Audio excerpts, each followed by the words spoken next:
Haidong! In this video, we're going to talk about entering and leaving your training space. There are a lot of theories about why this, first of all, exists, as well as again certain nuances about the things I want to talk about.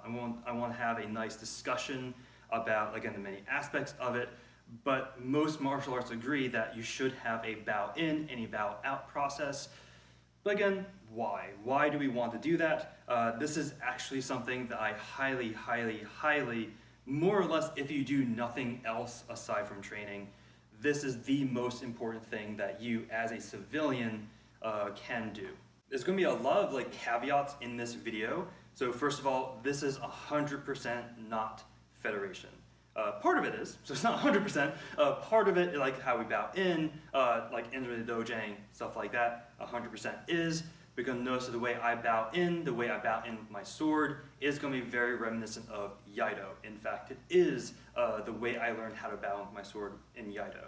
Again, because I want transparency, that's where this is coming from. I'll have explanations about why I do it the way I do. But let's first talk about why we do this even in the first place. So the theory that I'm running with is that this is, first of all, you establishing that, first of all, this is your time and your space to train, right? So this is like when you bow in, I usually think of it more when I actually bow with my sword, but when you enter the dojang, and when you say, when you bow to the flags, bow to the instructor, if you happen to be in my school, that's probably the one that does it, you also say, Jabotak Hamida, that more or less means I'm ready to train. Korean people will obviously tell me that's probably not true, but that's what Google Translate told me. But the idea behind this is going to be like, all right, once I enter dojang, once I bow to the flags, I am transitioning from, all right, civilian life to, all right, this is me learning how to fight. This is me learning how to perceive, dangers and stuff like that, and be able to respond in kind. I know that sounds really violent, but again, martial arts does have a martial, again, Mars, martial aspect. That said, when you bow out, that doesn't mean you're completely switching from, training to, oh, I'm just going to walk around the world like this, mouth breathing. No. I actually had a really fun conversation with Master Bergman with this, so from Levittown. So a nuance of this I want to talk about is, yes, when you bow in, there is that shift, right? So all right, in this place, I am really focusing on training to get better at fighting. This is how I'm going to try to do that. So when you bow out, you should retain a good amount of the aspects that you did learn. So for example, you should still have that mental awareness of everything around you. To use a Japanese term, again, mensuke, right? So being able to see everything without necessarily being like here. Here, you can see everything here. You kind of understand how things are interacting with the geometry of the world. You can understand how to interact. Versus, obviously, if I see something going this way, I'm not going to be like, oh, it is my time to draw my sword. Once I leave the dojang, obviously I'm not going to have my sword on me to do sword-ish techniques. But the idea behind this is I want to maintain many good qualities of martial arts, but the act of bowing in and bowing out is that shift in focus to, all right, civilian, to this is me in learning mode, this is me in training mode, and then this kind of lets you have that moment of calm when you leave. So there's a lot of different things going along with this. There's a lot of other aspects that I'm going to mention in a little bit to also keep in mind, but that's a general gist. To expand this to not just martial arts, because yes, bow-in and stuff like that is a very much martial art aspect, probably as well as, again, when you bow into class, like if you're in the school in Japan, for example. But this is actually something that I would recommend for many other aspects of your life. So this is, in some circles, it's actually called ritual space, right? So this is kind of where you're setting up your mind to be like, all right, this is my space to do my thing. This could be for example, writing. This could be when you're, working, right? So especially if you're working from home, it's sometimes hard to kind of differentiate between all right, I'm kind of in my office, but I'm not working. So if you have that, that almost like an artificial, all right, when I, light this candle or something like that, or when I, sit down and breathe 7 times, this is me switching to work mode. But when I breathe at the very end of work, I take the 7 breaths, I am done with work, right? And I can use that space for other things. So this is something that I highly, highly, highly recommend, not just for martial artists, but for pretty much anything that you want to do, right? Because this kind of lets you have that focus, that ideal of what you're working toward, and then when you're done with that purpose, you don't kind of like leave and kind of have it still lingering in the back of your mind. When you bow out, it is done. Make sense? So let's first take a look at least in terms of what I do. So again, this is not Federation, this is what I do, and I'm going to explain why I like the way I do it. So let's take a look. So let's first even enter the dojang. We are in the dojang, but I'll show you how, again, I would do it. So the idea, so this dojang room is actually the place of training. So you're going to take a little bit of a pause when you're outside, prepare yourself to bow in. You're here, take one step in, again, don't fumble. This is all about intentionality, right? So you want to start your training strong. You're here, take that one step in. Again, just because the door's here, I went straight here. My flag's over here. So I take that single step and bow. Again, making sure you bow only at the hip. You don't want to do the curled back. I'm facing the flags. Jabata kamida. Noticing my eyes are still straight forward as opposed to me looking up here. I come back up. Now, if there's a higher rank, so for example, if I have a chief master over, I would go to them, again, going off to the side, not in front of them. I'll go up to them and I don't, and then move off. So from here, you would put your swords down. I actually sealed my sword, so let's take a look at what we will do next.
To break it down. So this is the very beginning of class. Although my true flags are over here, I'm going to assume behind you are the flags. I'm going to look up to the flags. So notice this is still a slightly offensive position. If I needed to, I could draw my sword. Now, so from here, I'm actually going to go into my most vulnerable position. Right? So this is, first of all, me showing the school and those I'm training with. So allegedly, there'll be people to my sides. This is me showing like, all right, I'm willing to put my guard down for us to train. So this is kind of like an act of vulnerability. Like if someone really wanted to, they could strike me down. So from here, I'm going to switch over to here. Notice it would be very difficult for me to strike from this position. I could do like weird stuff like that, but notice the blade's this way, and it's just very difficult for me to be offensive. But again, this is meant to be a position of vulnerability, but also being very, very articulate with your motion. So we're here, again, bowing. Now the flag is more important. So you're going to bow probably like 30 degrees. Again, not looking up, but looking straight this way. And then up. Now ideally, you don't look down, but you're going to be here. You're going to switch back, so your thumb is through the loop. Thumb is on the guard, grab, let go, and you're here. Now notice my tsuba, or so the tsuka is at the very bottom. So this is still centered along my center line. So if someone is silly with me, like so if we just bowed in and you try to attack me, I am in the position to attack. So this is pretty good for me. So from here, this is obviously a very Japanese thing to do, but I want to get the paji out of the way of my knees. So I'm going to bend slightly. I'm I'm going to reach in and pat either side, right? Get the paji out of the way. So we're here, 1, 2. Left knee down. So again, if I needed to, I can lunge forward for the other attack. But assuming that I don't need to, the left leg down, right knee down, left, I know you can't see it, but left foot deactivates. So as opposed to here, it goes 1, 2, and then down. So we're here. So I have my left, then right, left foot, right foot, sink in. I take a breath. Help yourself ground. And then it's going to be the process to bow into your sword. So from here, again, ideally not looking down, switch your hands. You're actually going to let the sageo come back. You're going to use your pinky, kind of follow the curve of the scabbard. You're going to switch your grip so you can tuck it underneath your guard. And from here, you're going to put the sword down, blade away from you as you're bowing in, here. Now notice the sageo, so the long string, is making this nice turn. Some actually have, some schools have you actually have the sageo come in that way. My sageo is pretty long, so I'm actually going to have it this way. Now this is another aspect of me being conscious, right? So it's very easy to accidentally have those two twined up, right? So with this, I'm going to be showing, again, demonstrating my respect to the sword, as well as, again, grounding myself to my training setting. I'm here. Left hand first. Again, why left? If someone is being silly with me as I'm bowing in, I can reach for my sword with my free hand, with my right hand. So first, left hand, make contact. Right hand, make a nice little triangle. Again, this is more for elegance, as opposed to that bulky kind of almost like a star push-up. It's going to be here. So 1, 2, bow in, keeping your forehead center of the sword. This is you bowing into the sword, attuning. And as I come back, right hand's first this time. Again, why? If someone's silly with me, I can grab. But I'm here, and I come back. Okay. I grab sageo, bring it back up to here, grab the end. I'm going to hide the transition. So notice I switch, and my hand is going to cover kind of where you kind of see the scabbard come in, right? So it's not here where you can kind of see like the movement, which is sort of like ugly in certain perspectives, kind of hiding that with my hand. I slide it in, so now my guard is center. Why is the guard center now? Because like if someone gets silly with me, it's easier for me to grab here as opposed to drawing across this way. Okay, so from here, I'm going to fasten the sageo to my belt. Again, ideally not looking. So we're here, we tuck in, and I'm going to have that out this way. Now, what I personally usually do is go through the first couple of Yaido forms. Again, just kind of get myself attuned with everything. But from here, again, assuming that we just want to kind of show a nice quick in and out, from here I grab, I raise up on my knees, I activate both of my toes, and notice I'm not going to step forward. I'm going to try to put the ball of my foot where my knee is. It's going to be here, so again, kind of show you where things are. It's going to be here, and I'm going to rise straight up this way. Now, why do we do that? That's going to be a lot more about synchrony, right? So if we're here, and I step forward and come up, I might be now more forward than my peers. Maybe because some of my peers might be going to the knee and going up. Some people might have longer legs and they really come forward and stand up. But that's the idea.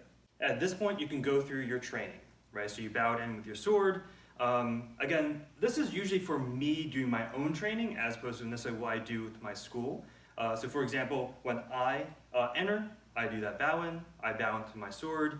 From there, we do the normal bow in with the Federation, which I'll actually show next. But from there, what we're going to do is, again, our normal curriculum, right? So from here, I would take my class, I would teach, and when they leave, I would show you, again, my bow out process, which is very similar to, again, the Yaido, which is the Yaido. It's not very similar. It is the Yaido, by the way. Now, some of you might be asking, you're Gumdosa, why the Yaido?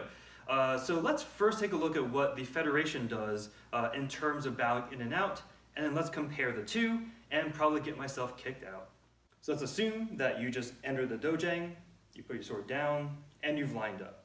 Okay, so this is me lined up. So assuming that I am the senior rank, I'm going to be the one kind of calling out the commands. So from here, again, puff your chest out. Again, being able to see wide. Kukie Yahyo, so face flags. Kunye, salute.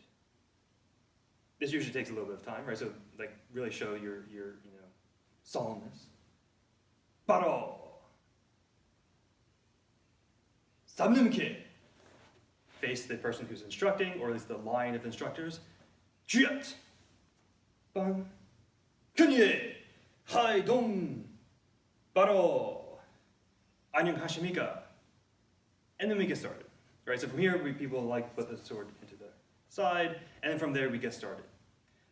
So let's also compare that with how we're going to bow out. It's going to be more or less very much the same thing, right? So let's just say we just had our training. Like, all right, so let's kind of line back up, right? So tripped, cookie yahyo, kunye,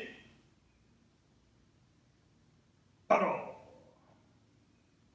samnunke, tripped, kunye, haidong, baro, kazameda. And we're dismissed. To give you perspective, here's how you bow out in Yaido.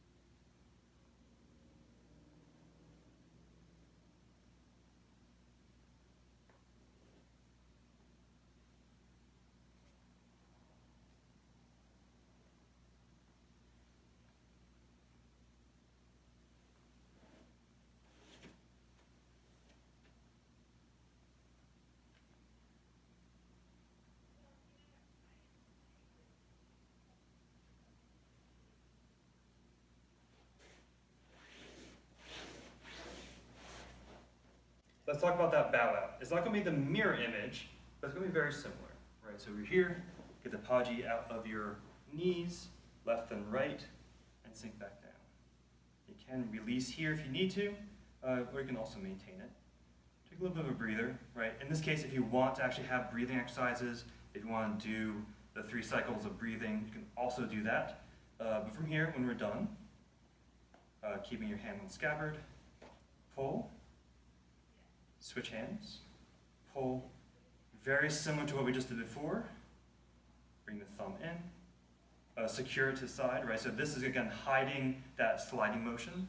Here, center it directly in front of you. I'm going to let it slide to its side. So this time, blade towards you. Bring that salgeo over to the side. Let it relax. Same thing, left and right, right then left. Reach in, bring it over. So again, very similar, straighten this way. Now, I'm assuming that's just me. I'll show you what we can do later. But from here, side, guide it, almost like you're gluing it to your side. Switch your hands, so it's now on your other hand. Keep your thumb in the guard. Rise up. Again, activate your toes. Right foot, rise up. Face the flags, so switch. And back. Switch back. Again, now you're going to respectfully back away from the flags. 1, 2, 3, 4, and turn. So that is going to be a lot more, again, Yaido-esque. This is usually for my own individual training. I usually follow the Federation standard, but let's switch the camera so you can actually see me. Notice the difference between the two. So one of them does show a lot more respect to the sword specifically. The other is a lot more about the communal aspect. Now there are communal aspects of the Yaido that I did not show because again, this is how I usually bow in personally. But notice again, there's a very different mindset. So in Yaido, so again, the one that's a lot more, ceremony. This is actually almost, at least for me, an act of grounding and getting ready to, again, do combat. Versus when we do Bowens with the Federation and doing that kind of stuff, which is what I do in my own school when I'm holding a class. That's good for, again, getting, again, a little bit of the energy, more of the communal aspect, because everyone is, again, saying, Haidong, and Annyeonghasimika, and all that fun stuff. It's a little bit more, again, high-spirited, as opposed to, again, the very solemn aspect of Yaido. But this is the thing as well. So I want you to also consider, again, what you want from your own training and what you want from your school. I personally always teach my students the Yaido, but let them choose whether or not to do it, because it's not my place to, again, enforce that kind of thing. I do this personally every time that I train with this sword, because it's, again, for me, is a nice way for me to ground, tune myself, and really get into the mindset of training, right? And when I take all that time to bow out, that's kind of like me letting myself kind of like get back into my body, if you want to think of it that way, and then be like, all right, so when I turn my back this way, and when I reseal the sword by tying it up, I'm done. So there's a very different concept that's being played. Now, obviously, as a Gumdosa, I should tell you, just do the Gumdo stuff, but also as a swordsman and as a teacher trying just to give you a lot of things to think about and to, again, broaden your ideas, I would also recommend, even if you do just the Federation drawn, like bow in and bow out, make sure you have that solemnity and that ability to ground. You might notice the Federation was very, very quick. It's like, all right, so here, face flag, bow, face teachers, bow, we're ready, right? Versus with the Yaido, it's like, all right, so I'm very, very quiet. I'm dead set on the flags as I switch to my other sword, or to my other hand, as I bow. There's a whole process of attuning yourself with the sword. You're ready. And then you can do, again, all of your forms with a new type of focus. What are the main reasons for even bowing in and bowing out? This is really good, again, for, students. This is also really good for, children, frustrated adults. This is, again, a time for you to set up that, what I've heard called ritual space. This is your time to train. You can block anything and everything else out, but this is your time to train. This is for you to switch from civilian to martial trainer, and when you're done, you can choose how much you switch back, right? So always retain as much as you can in terms of being aware, being able to move lightly, etc., but also know that once you leave the dojang, you shouldn't stab someone in the face with a sword. You shouldn't do that in the dojang either, but again, that's hyperbole, right? A hyperbole. So make sure, again, you think about that transition, and again, there are many other aspects to think, right? So I was a little bit more of a solemn video, but it is something that I wanted to make sure you have ideas, again, not new martial arts, but other aspects to think about. So with that, so make sure you keep training, stay safe, and stay humble. Haidong!